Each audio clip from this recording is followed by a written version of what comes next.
Today, we're going to work through the solutions for the Cambridge IGCSE Mathematics Specimen, Paper 2, which is the non-calculator extended paper. In this lesson, we have three main learning objectives. First, to apply arithmetic and geometric principles without a calculator. Second, to solve algebraic and trigonometric problems step by step. And finally, to identify and avoid common examination pitfalls. Our goal is to cover each question clearly, ensuring you understand the logic behind the math and the specific traps to look out for in a non-calculator environment. Remember, all your working must be shown to secure full marks. Let's start with the first two questions, which focus on decimals and significant figures. For question 1, we need to calculate 0.01 squared. When squaring a decimal, remember that the number of decimal places in the answer is the sum of the decimal places in the numbers being multiplied. Since 0.01 has 2 decimal places, our result must have 4. 1 times 1 is 1, so we place the 1 in the 4th decimal position. A common mistake is to only double the decimal places to 2, resulting in 0.01 again, or 0.1. Always count the total places. Question 2 asks for 57.3997 to 4 significant figures. Starting from the first non-zero digit, the first 4 figures are 5, 7, 3, and 9. We look at the 5th figure to decide whether to round up. Since it is a 9, we must round the 4th figure up. Rounding the 9 up carries over to the 3. So, the answer is 57.40. Notice I included the 0 at the end. In significant figures, that trailing 0 is essential to show the level of precision required. Moving on to questions 3 and 4, involving currency conversion and geometry. For question 3, IME changes €250 into dollars. Since €1 is worth $1.10, we multiply the amount by the exchange rate. To do this without a calculator, think of 1.10 as 1 plus 0.1. 250 times 1 is 250. 250 times 0.1 is 25. Adding them together, 250 plus 25 equals 275. So, IME receives $275. A common mistake here is dividing by the rate instead of multiplying. Always check if your answer makes sense. Since the dollar is worth slightly less than the euro here, you should end up with more units of currency. Question 4 provides a diagram with two triangles, ABD and ADC. We are told AB equals AC, which makes triangle ABC an isosceles triangle. Because the base angles of an isosceles triangle are equal, angle ACB is also 61 degrees. Now look at triangle ADC. We know two angles. The angle at C is 61 degrees, and the angle at D is 81 degrees. Subtracting these from 180 gives us the remaining angle. 81 plus 61 is 142. 180 to 140, 2 is 38. The final answer is 38 degrees. Students often miss the isosceles property of the large triangle, so always look for those tick marks on the lines. Now let's tackle questions 5 and 6, which involve unit conversions and density. Question 5. Convert 0.17 meters squared into centimeters squared. In question 5, we need to convert an area. A very common mistake is to assume that because there are 100 centimeters in a meter, you just multiply by 100. 1 meter equals 100 centimeters. 1 meter squared equals 100 centimeters times 100 centimeters. 1 meter squared equals 10,000 centimeters squared. However, for area, you must square the conversion factor. 1 square meter is actually 10,000 square centimeters, 0.17 times 10,000. So, we move the decimal point 4 places to the right. Answer: 1,700 centimeters squared. Always remember to square the linear conversion factor when dealing with area. Question 6. Calculate density in grams per centimeter cubed. Question 6 asks for the density of a cuboid. We are given the mass as 4 kilograms and the volume as 600 cubic centimeters. The question asks for the answer in grams per cubic centimeter, so first we must convert the mass. 4 kilograms is 4,000 grams. Density equals mass divided by volume. Density equals 4,000 divided by 600. We can simplify this fraction by dividing both the numerator and denominator by 100. This further simplifies to 20 over 3. Answer: 6 2/3 grams per centimeter cubed. As a mixed number, that is 6 2/3 or 6.67 if rounded. Leaving it as 20 over 3 or 6 2/3 is usually safer in a non-calculator paper. For question 7, we are working with vectors. We have vector u as 3, -2, and vector v as -12, 5.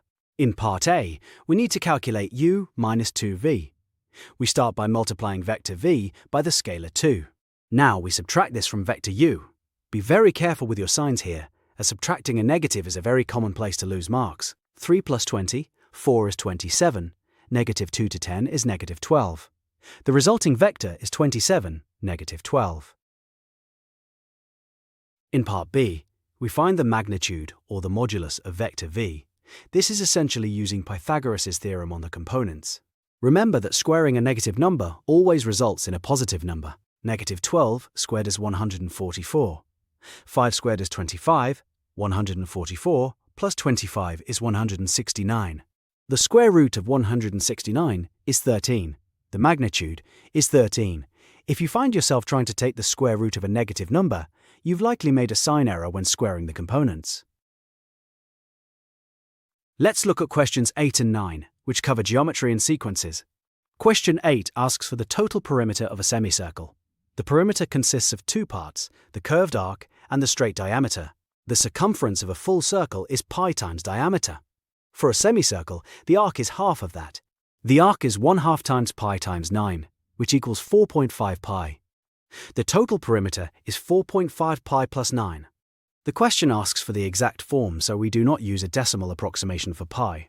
The answer is 4.5 pi plus 9 centimeters. A common mistake is forgetting to add the 9 centimeter diameter at the end, only calculating the curved part. For question 9, we have a sequence. Let's look at the difference between terms. 17 to 12 is -5. 12 to 7 is -5. This is an arithmetic sequence with a common difference of -5.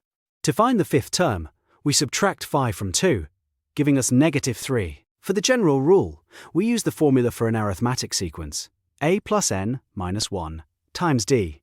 T of n equals 17 plus n minus 1 times -5. This simplifies to 17 to 5n plus 5. The final answer is T of n equals 22 minus 5n. Alternatively, since the difference is -5, the rule starts with -5n. If n equals 1, -5 times 1 is -5. To get to 17, we need to add 22. Moving on to pages 6 and 7, we have fractions, indices, and standard form. For question 10, we need to add mixed numbers. It's usually easiest to convert them to improper fractions first. 2 and 2/3 equals 8 over 3. 3 1/2 equals 7 over 2. Now we need a common denominator, which is 6. 16 plus 20, 1 equals 37, so 37 over 6. The question asks for a mixed number in its simplest form. 37 divided by 6 is 6 with a remainder of 1. In question 11, we deal with a fractional index. Remember the rule, the denominator is the root and the numerator is the power. 64 to the power of 2 over 3 equals the cube root of 64, squared. The cube root of 64 is 4, because 4 times 4 times 4 is 64. 4 squared is 16. For standard form multiplication, multiply the numbers and add the powers of 10. 7.1 times 2 is 14.2. -15 plus 3 equals -12. This gives us 14.2 times 10 to the -12.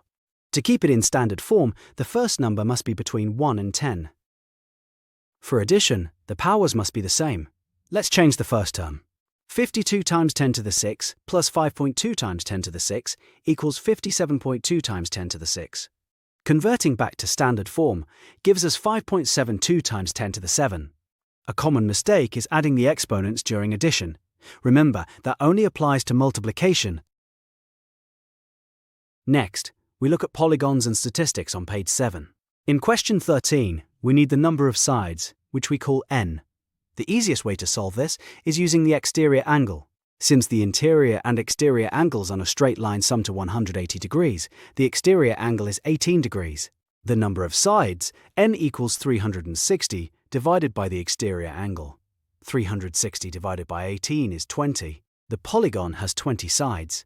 A common mistake is trying to use the interior angle formula, 180 times n minus 2 all over n, which involves much harder algebra. The exterior angle method is almost always faster. Question 14 is a logic puzzle. We have 5 numbers. Let's list them in order: A, B, C, D, E. Since the median is 10, the third number is 10. For the mode to be 10, at least 2 numbers must be 10. Let's try making B or D equal to 10 as well. The range is 10, so E minus A equals 10. The mean is 10, so the sum of the 5 numbers must be 50. If we have a set like 5, 10, 10, 10, 15, the sum is 5 plus 10 plus 10 plus 10 plus 15, which is 50. The range is 15 minus 5, which is 10. This set works perfectly. All 5 conditions are met. There are other possible sets, but this is the most straightforward one. For question 15, we need to describe the single transformation that maps triangle T onto triangle A. Notice that triangle T is laying down while triangle A is standing up. This suggests a rotation. Triangle T has vertices at 1, 1, 4, 1, and 4, 2. Triangle A has vertices at 2, 3, 2, 6, and 3, 3. If we rotate T by 90 degrees anti-clockwise, the horizontal base becomes a vertical side. To find the center, we can use the perpendicular bisectors of the lines connecting corresponding points, or use trial and error with tracing paper. Let's test the origin. 0, 0. Point 4, 1, rotated 90 degrees anti-clockwise about 0. 0 becomes negative. 1, 4. This does not match. The final correct description for this specific graph is a rotation 90 degrees anti-clockwise about the center 1, 4. Make sure to include all 3 parts: the type of transformation, the angle and direction, and the center point. Missing one of these will cost marks. A common mistake is forgetting the center of rotation or getting the direction wrong. Always double check. 1 vertex.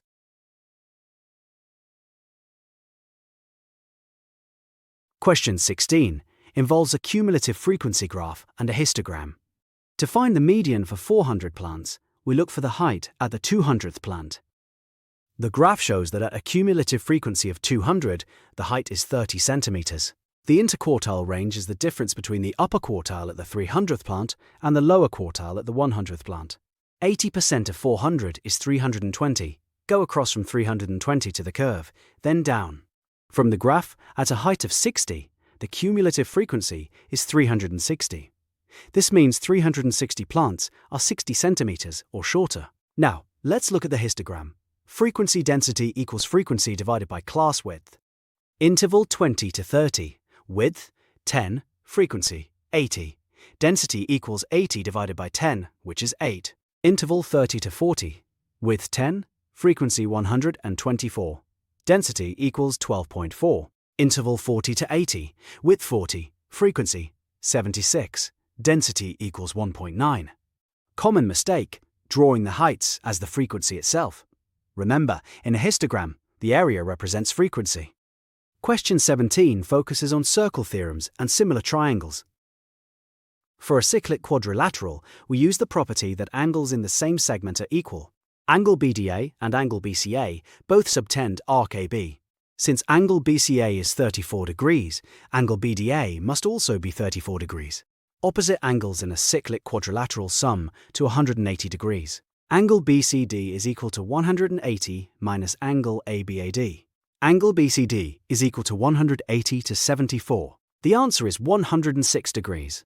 Let's look at the angles subtending the same arc again. Angle ABD and angle ACD subtend arc AD. We know angle BCD is 106 and angle BCA is 34. Angle ACD equals 106, 34, which is 72 degrees. Therefore, angle ABD is also 72 degrees. Triangles ADX and BCX are similar. This means the ratio of their corresponding sides is constant. The ratio equals AD over BC, which is 9 over 4.5, resulting in 2. The side AD is twice as long as BC. Therefore, all sides in triangle ADX are twice as long as the corresponding sides in triangle BCX. The corresponding side to XD in the smaller triangle is XC. XD equals 2 times XC. XD equals 2 times 3.3. The final answer is 6.6 centimeters. A common mistake in similarity is pairing the wrong sides. Always check the angles to ensure you are comparing corresponding sides. Question 18 involves functions, composite functions, and inverses. F of x equals 3 minus 2x, g of x equals 2x plus 3, and h of x equals 2 to the power of x. For part AI, find f of negative 3. F of negative 3 equals 3 minus 2 times negative 3. 3 plus 6 equals 9. For part A, i.e., find gf of negative 3. This means we take the result of f of negative 3, which is 9, and plug it into g. G of 9 equals 2 times 9 plus 3. 18 plus 3 equals 21. In part B, we find the inverse of f. We start by writing y equals 3 minus 2x, then swap x and y. Rearranging, 2y equals 3 minus x. So y equals 3 minus x over 2. The inverse of f of x is 3 minus x over 2. For part C, find x when gg of x equals 7. First, find the expression for gg of x. Expanding gives 4x plus 6 plus 3, which simplifies to 4x plus 9. Now set this equal to 7. Subtracting 9 gives 4x equals negative 2. Dividing by 4, we find x equals negative 0.5. Finally, part D, find x when h inverse of x equals 5. This is equivalent to saying h of 5 equals x. X equals 2 to the power of 5. So x equals 32. A common mistake in part D is trying to find a formula for the inverse, using logarithms, which isn't necessary if you understand the relationship between a function and its inverse. Questions 19 and 20 involve surds and variation. Question 19a. Simplify the square root of 32 plus the square root of 98. To simplify surds, we look for the largest square number that is a factor. This simplifies to 4 root 2 plus 7 root 2. Adding these together gives the final answer, 11 root 2. Question 19b. Rationalize the denominator of 1 over root 2 plus 1. To rationalize a binomial denominator, we multiply the top and bottom by the conjugate, which is root 2 minus 1. The denominator becomes root 2 squared minus 1 squared, which is 2 minus 1. So the final answer is simply root 2 1. A common error is multiplying by just root 2. That only works for single-term denominators. Question 20. Y is inversely proportional to the square root of x. We start by writing the equation y equals k over the square root of x. Substitute the initial values y equals 8 and x equals 4 to find k. This simplifies to 8 equals k over 2, so k equals 16. Our formula is y equals 16 over the square root of x. Now we substitute x equals 49. This gives y equals 16 over 7, which simplifies to 2 and 2 sevenths. Leaving the answer as 16 sevenths is also perfectly acceptable. Question 21 combines geometry with algebraic manipulation and quadratic equations. Part A. Expression for the height of the rectangle. We are given that the height of the rectangle is h plus 2. However, the question asks for an expression in terms of x. We know the area of the rectangle is 30 to 9 and the length is x plus 1.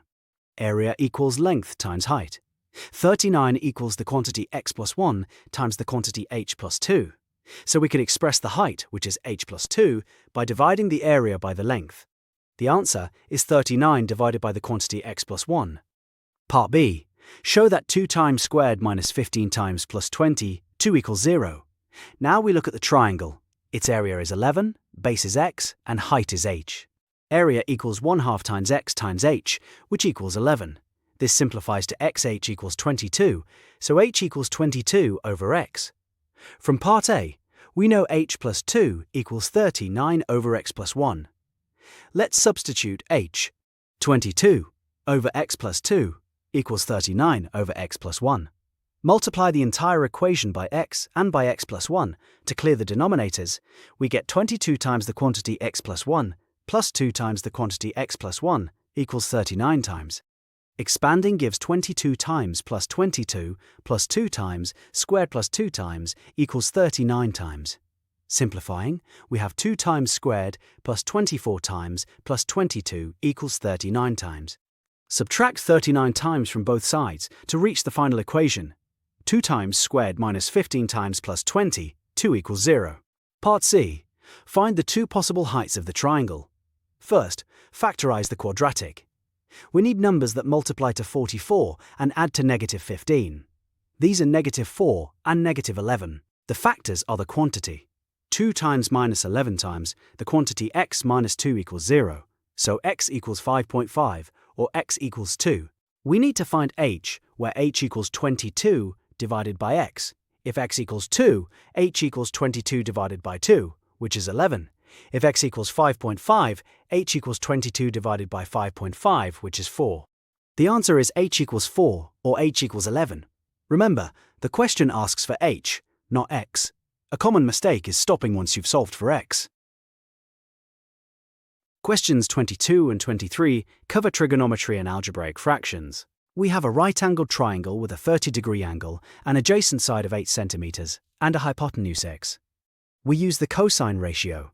Cosine of 30 degrees equals adjacent over hypotenuse, which is 8 over x. We need the exact value, so we must know that cosine of 30 degrees is square root 3 over 2. Multiplying across, we get x times root 3 equals 16. Then x equals 16 divided by root 3. To simplify, rationalize the denominator by multiplying top and bottom by root 3. A common mistake here is using the wrong ratio, like sine, or using a decimal for cosine 30. Exact value always means no decimals. Question 23 asks us to write 3 over x minus 4 over x plus 3 as a single fraction. To subtract fractions, we need a common denominator, which is the product of the two denominators. Expand the numerator. 3 times x is 3x, 3 times 3 is 9. Then -4 times x is -4x, and -4 times -4 is positive 16. Combine like terms.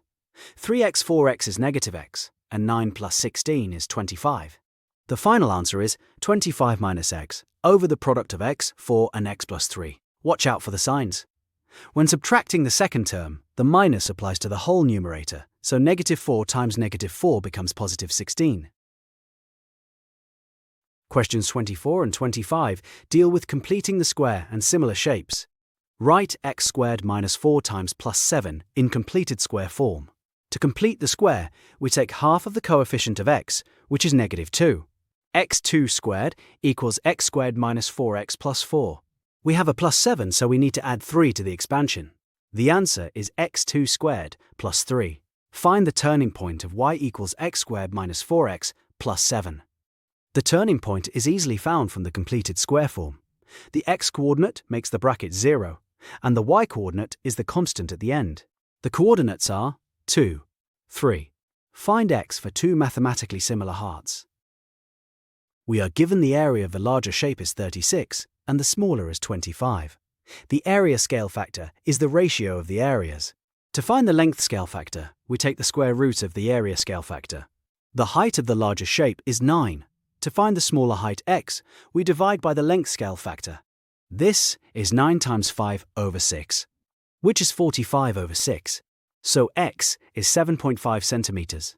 A major pitfall here is using the area scale factor directly on the lengths.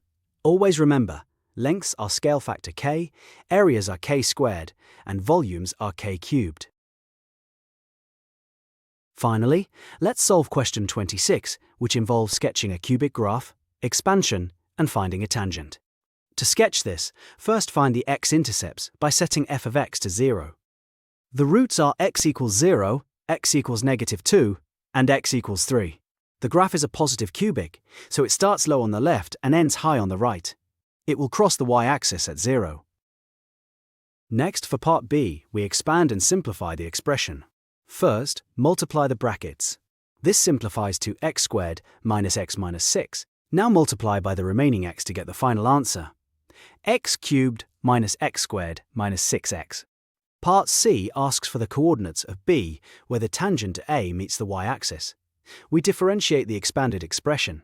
At point A, x equals 1. Plugging this in, the gradient m is 326, which equals -5. Now we find the equation of the tangent line, using y minus y1 equals m times x minus x1. Simplifying, we get y plus 6 equals -5x plus 5, which gives y equals -5x minus 1. Point B is where this line meets the y-axis, meaning x equals 0. So the coordinates of B are 0, -1. This concludes the paper. Well done on working through these non-calculator challenges.